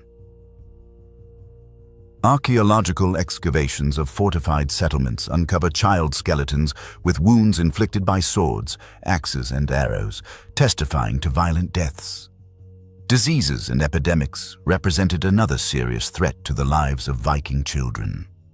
As active travelers, traders, and raiders, Vikings established connections between various parts of the world, which unfortunately facilitated the spread of diseases. Epidemics, carried along trade routes, devastated entire communities, inflicting the greatest damage on the child population whose immunity was not yet developed. Smallpox repeatedly struck Scandinavia during the Viking Age. The Arab chronicler Ibn Fadlan, who met Vikings on the Volga River, described symptoms consistent with a smallpox outbreak among the Rus Vikings. Entire generations could be wiped out as a result of a single epidemic. Mass graves from that period indicate high child mortality, with several children of the same age buried simultaneously, suggesting epidemic events. Tuberculosis was a widespread disease. The cramped and smoky living conditions created an ideal environment for its spread. Analysis of Viking Age skeletons reveals clear signs of tuberculosis, such as characteristic lesions on the ribs and vertebrae. Children were particularly susceptible to this disease, which could debilitate their bodies for years, weakening their immune systems and making them vulnerable to other infections. Measles, mumps, and whooping cough also circulated in Viking communities. A lack of knowledge about contagion and quarantine meant that sick children continued to interact with healthy ones. Sagas mention cases where entire families of children died within days of each other, attributed to curses or the wrath of the gods. However, as we know today, infectious diseases were the cause. Parasites also posed a serious problem. Studies show that virtually every Viking child was infected with intestinal worms such as roundworms, whipworms, and liver flukes. These parasites competed with children for nutrients, weakening their immune systems and stunting growth. The discovery of parasite eggs in soil samples from Viking Age settlements attests to widespread contamination of water, food, and soil where children played. Dental health problems began at an early age. By the age of 10, most Viking children had significant tooth decay.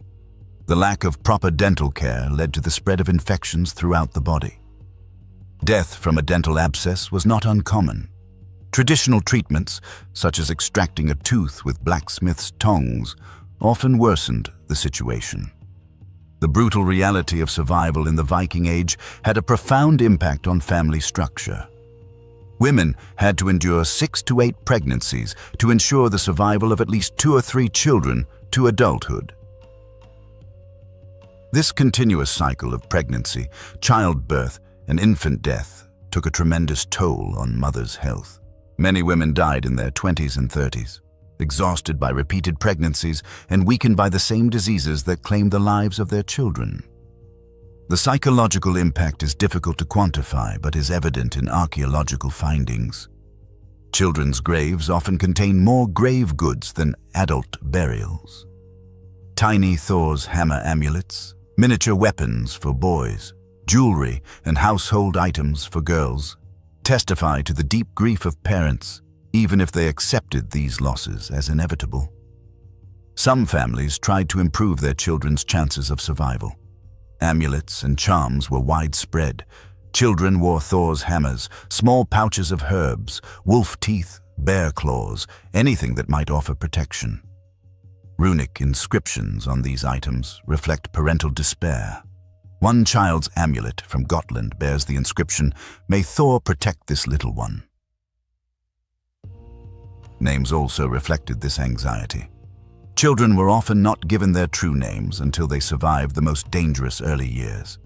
Instead, they were given nicknames or temporary names. If they died young, they would not have used a valuable family name, which could then be given to the next child. This practice was at once cold and practical, but also deeply sad. Sending children to be fostered in other families also served as a kind of insurance against complete family annihilation. If disease struck one home, at least some children might survive elsewhere. Relationships with foster parents created political and economic ties, but also distributed risk. A family might lose their biological children, but have foster children who survived, ensuring care in old age. In the harsh realities of the Viking Age, child mortality had a profound impact on the economic foundations of society. The high death rate among children significantly increased the labor value of survivors. By the age of 10, a child who had managed to overcome all dangers became a valuable asset, symbolizing resilience, strength, and good fortune. Such children were in high demand for marriage alliances and apprenticeship agreements. Slavery, in turn, served as a form of compensation for the loss of children. Vikings deliberately enslaved young people who had already passed the severe trials of early childhood in other cultures. These selected survivors were valued precisely for their ability to overcome hardship. Trading centers like Hedeby and Birka annually received thousands of child slaves, filling demographic gaps created by the high mortality of Scandinavian children. Inheritance laws also evolved to align with the harsh realities of high child mortality. While the Viking inheritance system was complex, it operated under the assumption that most children would not live to adulthood. Property was often passed down through collateral lines of kinship to brothers, cousins, uncles, rather than direct descendants. Legal codes extensively detailed situations where children died before their parents, left no offspring, or when entire family lines were extinguished. The constant loss of children stimulated expansion. Families needed resources to support multiple pregnancies, feed numerous offspring, knowing many would not survive, and accumulate enough wealth for survivors to establish themselves. Raids provided quick access to resources, and settling new lands opened opportunities for larger families capable of surviving through sheer numbers. Medical knowledge and magical thinking were intertwined in Viking perceptions of health. At times, this proved beneficial, but often it worsened children's chances of survival. In some matters, Vikings demonstrated surprising awareness. They knew how to isolate sick animals, performed basic wound care, and understood the medicinal properties of certain herbs. However, the theoretical basis of their medical knowledge was flawed. Diseases were attributed to curses, the actions of elves, dwarves, or the wrath of the gods. Treatment boiled down to appeasing these supernatural forces rather than addressing physical causes. A child suffering from a fever might have a rune carved into their skin to expel evil, while a child with seizures might be beaten to drive out an indwelling spirit. Some treatments were accidentally effective. For example, willow bark tea, used to reduce fever, contained compounds similar to aspirin, and honey applied to wounds possessed antimicrobial properties. However, for every instance of successful treatment, there were many harmful practices, such as using mercury for stomach ailments, lead powder for skin diseases, and drilling holes in the skull to alleviate headaches. Fulvur, seeresses, and wise women played an important but ambiguous role in safeguarding children's health. They possessed knowledge of herbs that eased childbirth, reduced fever, and soothed infant colic. However, this knowledge was shrouded in rituals and magic, which could delay or impede effective treatment. Children with disabilities faced particular difficulties. While some adult disabled individuals held respected positions in Viking society, Sagas mention blind skalds and one-armed warriors. Children with disabilities rarely live to reach that age. Without modern supportive care, children with severe health impairments died young from secondary complications. Mental illnesses and developmental disorders were completely misunderstood. Children exhibiting signs of autism or intellectual disability were often considered changelings, magical beings swapped for human infants. The treatment involved cruel abuse aimed at forcing the fairies to take their changeling back. Such children rarely survived this kind of treatment. Winter was the deadliest time of year for Viking children, and not solely due to the cold. Between November and March, mortality rates surged due to a confluence of interconnected factors. By late winter, food supplies dwindled, and children received smaller portions. Malnutrition weakened immune systems, while respiratory infections peaked.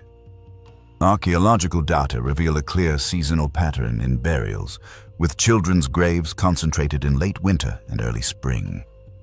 Indoor air quality deteriorated significantly during winter. Longhouses were sealed tightly to conserve heat, trapping smoke, carbon monoxide, and pathogens. Tuberculosis and other respiratory infections spread rapidly in these confined spaces. Entire families often fell ill simultaneously, making childcare difficult. By late winter, vitamin D deficiency became acute. Unaware of the link between sunlight and health, Vikings couldn't address rickets, which weakened children's bones and immune systems. Skeletal remains show severe rickets in many Viking children, evidenced by bowed legs, chest deformities, and weakened teeth. Even spring brought its own dangers. Childhood in the Viking Age, a struggle for survival. In the harsh world of the Vikings, where every day was a test, childhood was a period of heightened vulnerability. Food scarcity, especially before new harvests, drove desperate parents to risky measures. Consuming spoiled grain, questionable preserved meat, and even tree bark led to widespread poisoning, particularly dangerous for children with their fragile bodies and rapid metabolisms. Summer months also brought threats: the spread of dysentery from contaminated water sources and rapid food spoilage in the absence of refrigeration. Outdoor play carried dangers from wild animals, swift rivers, and accidents, exacerbated by insufficient supervision. The autumn harvest season brought its own tragedies. Exhausted children sustained injuries while working with farm equipment or animals. In the rush to prepare for winter, safety concerns often took a back seat. It was common for children as young as 5 to toil from dawn to dusk, making accidents inevitable and often fatal. The influence of religion on child mortality. The adoption of Christianity, beginning in the 10th century and continuing into the 11th, eventually had a positive impact on child survival, though not immediately, nor always for the reasons missionaries preached. Christian doctrine condemned infanticide, though Iceland secured a temporary exemption from this rule. Nonetheless, the gradual cessation of child abandonment practices offered more children a chance at survival in their early years. Church records from newly converted Christian regions indicate an increase in baptisms and a reduction in instances of child abandonment. Monasteries brought new medical knowledge from continental Europe and the Mediterranean. This knowledge, though imperfect by modern standards, was a step forward compared to traditional practices. Monastic infirmaries provided care for sick chulupta. Families could not afford treatment. Furthermore, Christian burial rites provided more accurate demographic data, as pagan burial practices, cremation, mound burials, made mortality analysis difficult, unlike organized Christian cemeteries. However, Christianity also introduced new dangers. The ideology of the Crusades sent young Scandinavians to their deaths in foreign lands. Strict fasts weakened already undernourished children, and the concept of original sin added a psychological burden to the harsh realities of childhood. The church's struggle against traditional healers led to the destruction of valuable medical knowledge, as female herbalists were viewed with suspicion, and their expertise was suppressed as pagan superstition. Comparative analysis and the uniqueness of the Viking Age. It is important to note that while child mortality in the Viking Age was appalling by modern standards, it was typical for the medieval period. Similar rates were observed in Anglo-Saxon, Frankish, and Slavic societies. The uniqueness of the Viking case lies in the quality of available evidence. Sagas, recorded later, preserved cultural memories of child death as an ordinary occurrence. Legal codes extensively addressed child mortality, and the exceptional preservation of artifacts in Scandinavian soil allows for a more complete reconstruction of childhood in a pre-industrial society. Chinese records from the Tang dynasty and Islamic sources from the Abbasid Caliphate also indicate similar mortality rates. High child mortality was a common challenge for all medieval societies, but the unique cultural characteristics of each civilization shaped its specific patterns. Viking society was distinguished by a combination of harsh climatic conditions, a warlike culture, and an extensive network of travel, exposing children to extraordinary dangers. A Viking child could die from Greenlandic cold, a Mediterranean disease, or a Slavic arrow, which was uncharacteristic for more settled peoples. Survivors, hardened by a harsh world. Those who survived to age 10 overcame incredible hardships, distinguished by resilience and fortune. It was these survivors who shaped the Vikings' reputation as a hardy and warlike people, having endured the most brutal selection process. Physical examinations of adult Viking skeletons often revealed traces of childhood injuries, fractures, and illnesses. These individuals bore the scars of survival, having known death from an early age. This shaped their psychology and worldview. Growing up surrounded by dying siblings, witnessing children's funerals, and realizing the fragility of their own lives, all deeply influenced their perception of the world. The Viking acceptance of fate, glorification of a worthy death, and emphasis on reputation over longevity all become more understandable in the context of their harsh childhoods. Sagas celebrate young heroes displaying incredible strength and valor, yet reading between the lines reveals these were individuals who had survived a ruthless selection process. The case of Egil Skallagrimsson, who killed another child at age 7, speaks not merely of early development, but of the brutality required for survival in that society. Women who survived childhood faced yet another severe trial: childbirth. Witnessing their mothers die in childbirth, burying numerous siblings, they entered marriage knowing what awaited them. The courage required for this is hard to overstate. Archaeological findings provide irrefutable evidence of high child mortality during the Viking Age. Excavations of large cemeteries from that era reveal a consistent pattern: a high number of infant and child burials, often outnumbering adults. Some sites are particularly illustrative. At Westness in the Orkney Islands, children under 10 years old account for over 60% of burials. The cemetery at Kopparsvik on Gotland shows similar proportions. It's crucial to note that these are not cemeteries for plague victims or sites of mass killings, but rather evidence of ordinary mortality over extended periods. Isotopic analysis of children's bones allows us to reconstruct the picture of their final months of life. Nitrogen isotope levels indicate weaning age and periods of starvation. Strontium isotopes help determine if children were local or had arrived from other places. Carbon isotopes provide insights into their diet. Collectively, these data paint tragic stories of individual lives. DNA analysis reveals kinship connections between those buried. Burials have been found of multiple children from the same parents who died years apart, entire groups of siblings who perished in a single season, and mothers buried with several children, suggesting death during or shortly after childbirth. The preservation of organic materials in some burials reveals poignant details. Children buried with beloved toys, infants wrapped in their mothers' cloaks, and the skeleton of a child wearing tiny leather shoes, made specifically for feet that would never grow. Thus, the 50% mortality rate among Viking children who did not survive to age 10 is not an exaggeration or an anomaly, but a confirmed fact of life in medieval Scandinavia, supported by archaeological evidence, written sources, and demographic analysis. This harsh reality influenced all aspects of Viking society, from inheritance laws to patterns of expansion, from religious rituals to family structure. Understanding this helps us see Vikings not as mythological superhumans, but as ordinary people striving to survive in extraordinarily harsh conditions. Their cruelty becomes more understandable when considering that it was learned from early childhood in a society where death was ubiquitous.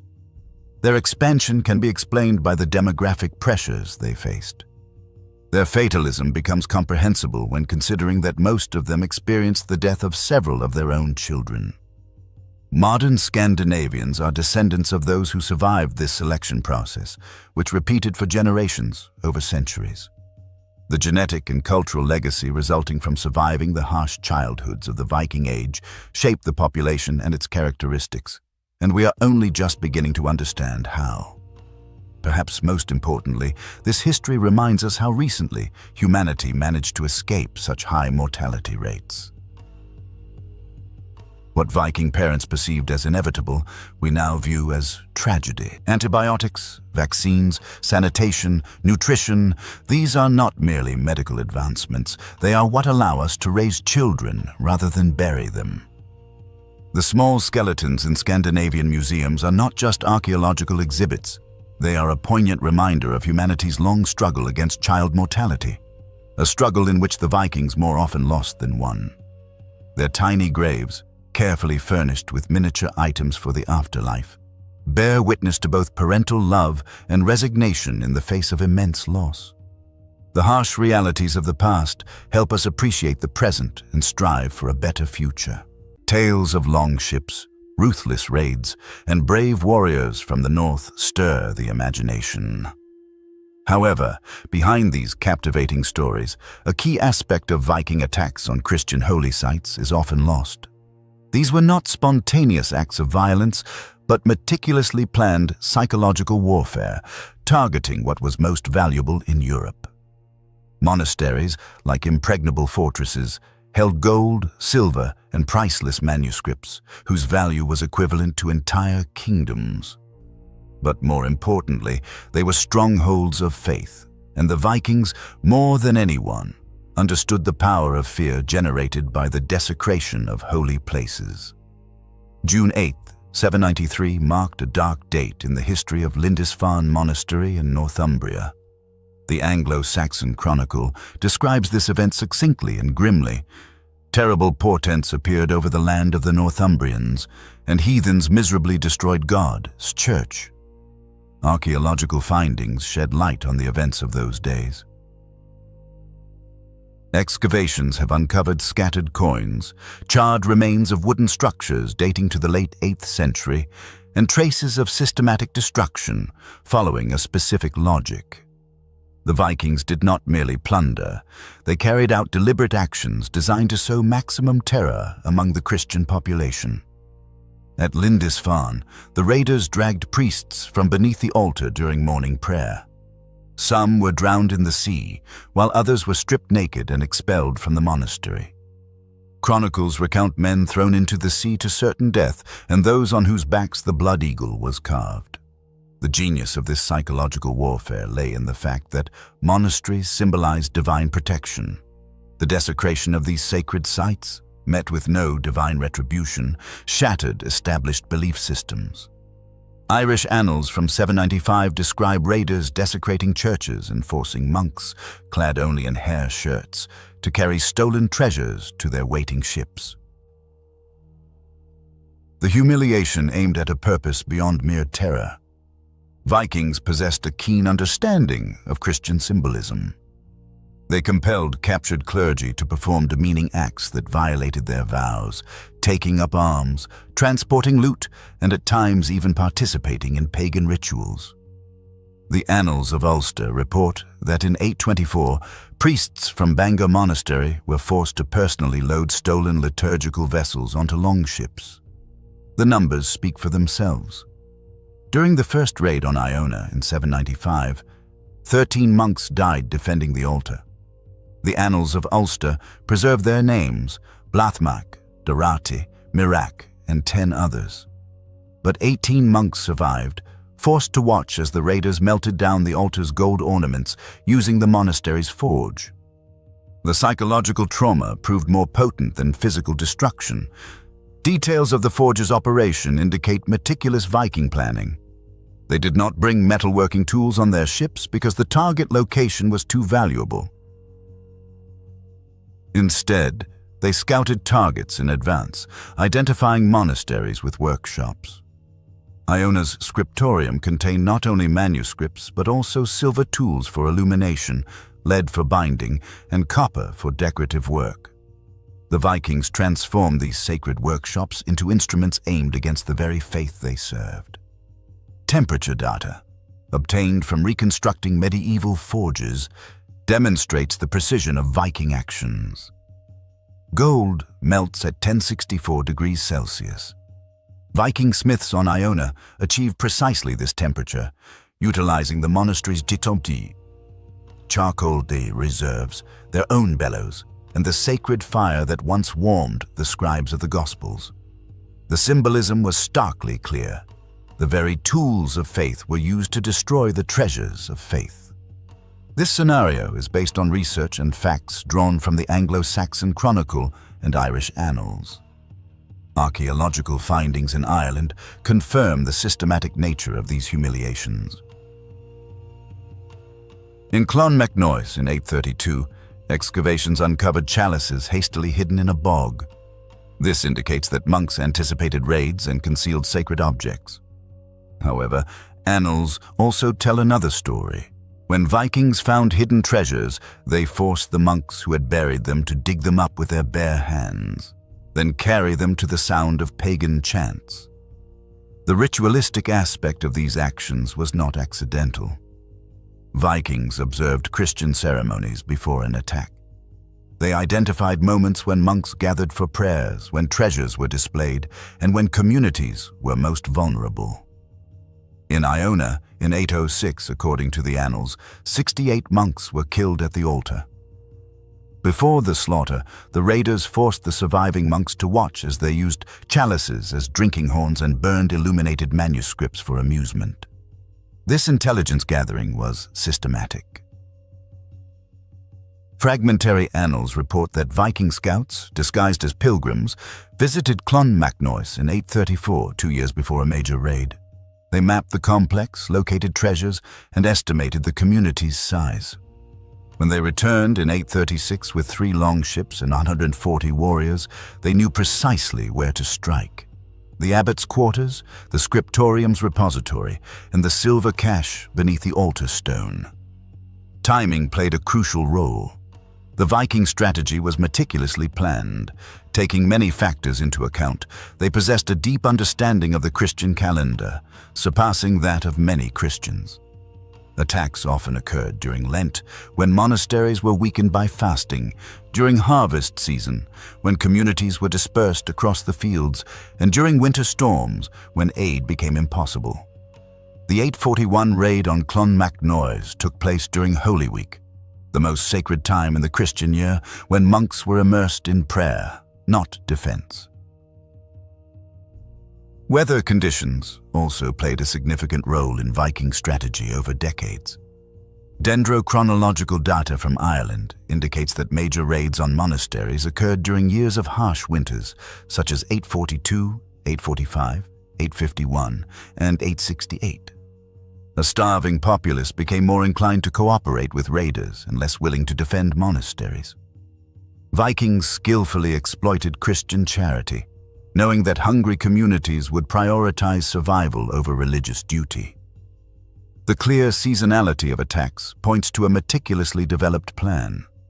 Spring raids on monasteries were conducted during planting season, when most able-bodied men worked in the fields. Summer attacks coincided with the pilgrimage seasons when monastic treasuries were full of riches. Autumn raids occurred during harvest festivals when communities celebrated the end of agricultural work and lowered their guard. Winter raids were rare but extremely effective, as they left no opportunity for escape or reinforcement and offered no mercy from the weather or people. Archaeological findings from Repton shed light on Viking brutality. In the famous Viking winter camp of 873-874, hundreds of bones were discovered, including the remains of Christians buried according to their religious customs. However, some bones bore signs of ritual desecration, scratched crosses, post-mortem incisions, and deliberate violation of Christian burial rites. Dublin's slave markets reveal the economic aspect of Viking activities. Irish chronicles contain information about captured priests and monks who were sold at specific prices. A bishop cost 12 ounces of silver, ordinary priests 4 ounces, and young novices 2 ounces. This market operated openly from 841, and Christian captives were sent to Iceland, Norway, and other countries. Some captives were forced to serve as scribes, creating Latin texts for Scandinavian chieftains who wished to communicate with Christian rulers. The number of slaves was immense. Between 841 and 873, Dublin's markets sold approximately 3,000 Christian captives annually. The War of the Irish with the Foreigners, Cogad Gaedel Re Galaib, describes specific transport routes. Flotillas of 30 ships carried people from Cork to Reykjavik, while 42 vessels delivered captives from Waterford to Bergen in 856. Each ship held 20 to 35 captives, shackled below deck. The logistics of these transports indicate the vast scale of the slave trade. A standard Viking longship was 23 meters long with a carrying capacity of 4 tons. However, transporting people required different calculations. Each captive needed about 0.6 square meters of space for survival. Ships were modified, floorboards were removed to create holds. Excavations in Skuldelev revealed ships specially refitted for slave transport, iron rings attached to the hull ribs, drainage channels for waste, and reinforced deck planking. Mortality was factored into pricing. Dublin traders anticipated 15% losses when crossing the North Sea and 25% on Atlantic routes to Iceland. Annals report that a fleet from Limerick in 867 departed with 280 Christian captives and arrived in Trondheim with 193. Traders set prices based on these factors, buying captives cheaply in Ireland, knowing many would die en route. Price fluctuations reflected market dynamics.